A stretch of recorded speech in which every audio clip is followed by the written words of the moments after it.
Hello friends, welcome to Learnology. Today's topic of our discussion is our next phylum, that is phylum Aschelminthes. phylum Aschelminthes की बात करेंगे तो commonly phylum Aschelminthes के members को आप क्या बोलते हो? Commonly known as roundworm. ठीक है, commonly known as roundworm. The member of phylum Aschelminthes are also called roundworm. अब ये अलग अलग सिस्टम्स में पाए जा सकते हैं. First is free living. ये फ्री लिविंग फॉर्म में भी प्रेजेंट हो सकते हैं, एक्वेटिक फॉर्म में भी प्रेजेंट हो सकते हैं, terrestrial, and last is parasitic. Parasitic यानी ये दूसरे ऑर्गेनिज्म से न्यूट्रिशन डिराइव करेंगे. बहुत सारे एग्जांपल्स इसमें आएंगे, डिस्कस भी हम करेंगे. ठीक है, may be free living, aquatic, terrestrial and parasitic. Next the topic, the point that is very important. इनकी जो बॉडी होती है वो बाइलेटरली सिमेट्रिकल होती है. सिमेट्री में आप दो तरीके की सिमेट्री करते हो. First is bilateral symmetry and second is radial symmetry. Bilateral symmetry and radial symmetry. Radial symmetry यहाँ पर तो नहीं है, बट यहाँ पर बाइलेटरल सिमेट्री है. लेकिन दोनों यहाँ पर समझ लेते हैं कि what is radial symmetry and what is bilateral symmetry. Bilateral symmetry as the name suggest, bi का मतलब है कि किसी भी ऑर्गेनिज्म को अगर आप बीच से कट कर रहे हो तो वो दो इक्वल पार्ट में डिवाइड हो रहा है, उसमें सिमेट्री प्रेजेंट है. सिमेट्री आप मैथमेटिक्स में भी पढ़ते हो. ठीक है, शेप्स में हम सिमेट्री वहां पर देखते हैं. तो बाइलेटरल सिमेट्री का मतलब ये है कि कोई भी ऑर्गेनिज्म को अगर बीच से कट किया जा रहा है तो वो इक्वल हाफ में डिवाइड हो जा रहा है. उसकी बॉडी जो है वो इक्वल हाफ में डिवाइड हो जा रही है. This is what the bilateral symmetry.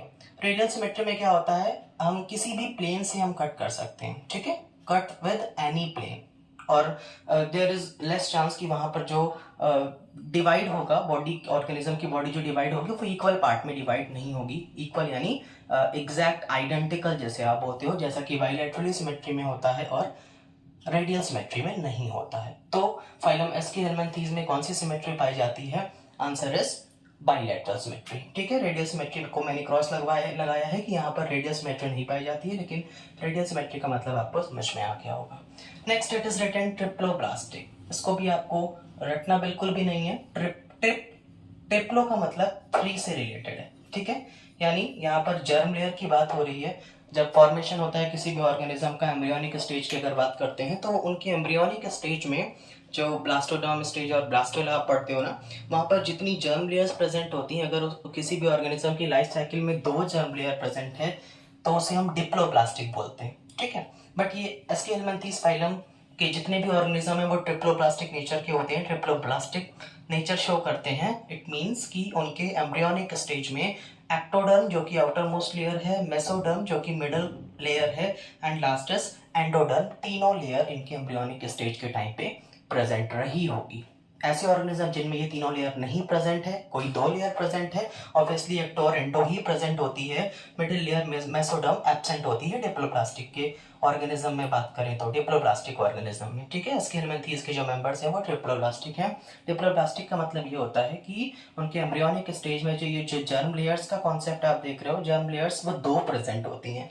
First is ectoderm and second is endoderm. बीच में नॉन सेलुलर लेयर, मीसोग्लिया या मीसेनकाइम का कॉन्सेप्ट आप देखते हो. लेकिन यहाँ पर ट्रिप्लोब्लास्टिक में तीनों जर्म लेयर उनके एम्ब्रियोनिक स्टेज में प्रेजेंट होंगी. आई होप कि आपको बाइलेटरली सिमेट्रिकल एंड ट्रिप्लोब्लास्टिक की मीनिंग बहुत अच्छे से समझ में आई होगी. इनकेस अगर नहीं भी समझ में आया होगा तो वीडियो को थोड़ा सा पहले करके देखिएगा, चीज़ें क्लियर होंगी. Moving to our next example, that is the most important part of this video, that is the examples of phylum Aschelminthes. वैसे तो बहुत वास्ट फाइलम है ये, इसमें बहुत सारे एग्जांपल्स हैं, बट मैंने सारे एग्जांपल्स को यहाँ पर नहीं कवर किया है. जो आपके लिए इम्पोर्टेंट है सिर्फ उसी को कवर किया है. नाम थोड़े से डिफिकल्ट टू प्रोनाउंस हैं, बट एक बार बहुत अच्छे से प्रोनाउंसिएशन सुनिएगा तो आपको क्लियर हो जाएगा. First is Ascaris lumbricoides. ठीक है, I am repeating it again, Ascaris lumbricoides. इसको आप कॉमनली क्या बोलते हो? राउंडवॉर्म. एस्केरिस लुम्ब्रिक्वाइडिस को हम बोलते हैं राउंडवॉर्म. ठीक है, ये जीनस है, ये स्पीशीज है. हालांकि इसको हम सेपरेटली अंडरलाइन करते हैं according to binomial nomenclature. Separately underline होगा, इसका जीनस का पहला वर्ड कैपिटल होगा और स्पीशीज का पहला वर्ड स्मॉल होगा. ठीक है, ये आप बायनोमियल नोमेनक्लेचर में पढ़ते हो। Next is Wuchereria bancrofti. मैं एक चीज़ को 2 बार प्रोनाउंस कर रहा हूँ सो दैट आपको कोई डिफिकल्टी ना हो। वचरेरिया बैंक्रॉफ्टी, जिसकी वजह से फाइलेरिया होता है, इसी को हम क्या बोलते हैं, फिलेरियल वॉर्म। बोर्ड पे भी लिखा है वचरेरिया बैंक्रॉफ्टी फिलेरियल वॉर्म। ओके, इसके पहले वाला एस्केरिस लुम्ब्रिकॉइडिस हमने कवर किया है, जिससे आप क्या बोलते हो, राउंड वॉर्म। तीसरा example is Ancylostoma duodenale. Third example is Ancylostoma duodenale. Ancylostoma duodenale को आप क्या बोलते हो, हुक वॉर्म। हुक वॉर्म यानी आपको थोड़ा सा रिलेट कर पा रहे होगे कि इनकी जो बॉडी होगी ना, उनके टॉप मोस्ट एंटीरियर मोस्ट में हुक्स प्रेजेंट होंगे, ठीक है। Because of this reason Ancylostoma duodenale is also called hook worm. In case you want to take screenshot तो आप स्क्रीनशॉट ले सकते हैं।